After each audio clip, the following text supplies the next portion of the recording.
Dalam renungan-renungan sebelumnya, saya sedang mengungkapkan ayat-ayat Alkitab yang secara eksplisit menunjukkan bahwa Yesus sebenarnya adalah Allah sendiri. Sekarang saya akan memberikan lagi ayat yang lain, yakni Titus 2 ayat yang ke-13 yang berbunyi, dengan menantikan penggenapan pengharapan kita yang penuh bahagia dan penyataan kemuliaan Allah yang maha besar dan juru selamat kita, Yesus Kristus. Saya mau memberikan tekanan pada kata-kata Allah yang maha besar dan juru selamat kita, Yesus Kristus.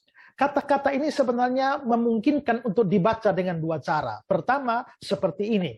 Allah yang maha besar dan juru selamat kita, Yesus Kristus. Kalau pembacaan seperti ini yang dipakai, maka sebenarnya yang dibicarakan di sana adalah dua pribadi.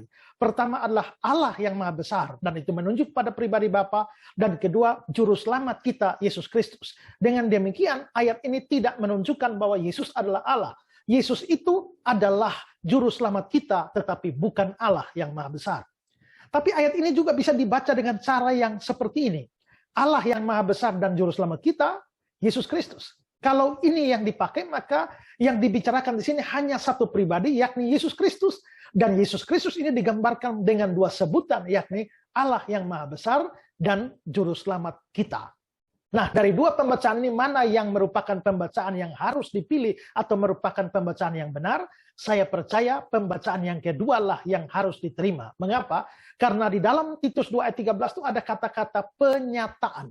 Nah, kata penyataan ini dari kata Yunani epiphanea, itu adalah istilah yang berhubungan dengan kedatangan Yesus yang kedua kali dan tidak pernah dipakai untuk menunjuk pada Allah Bapa.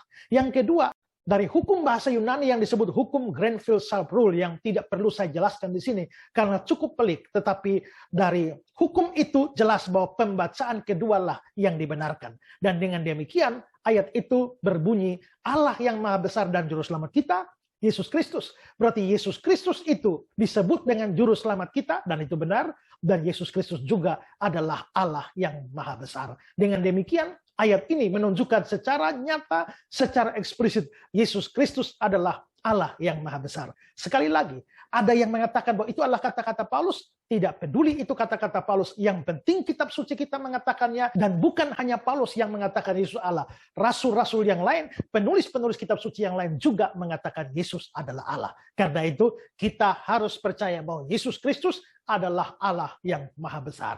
Yang percaya katakan amin.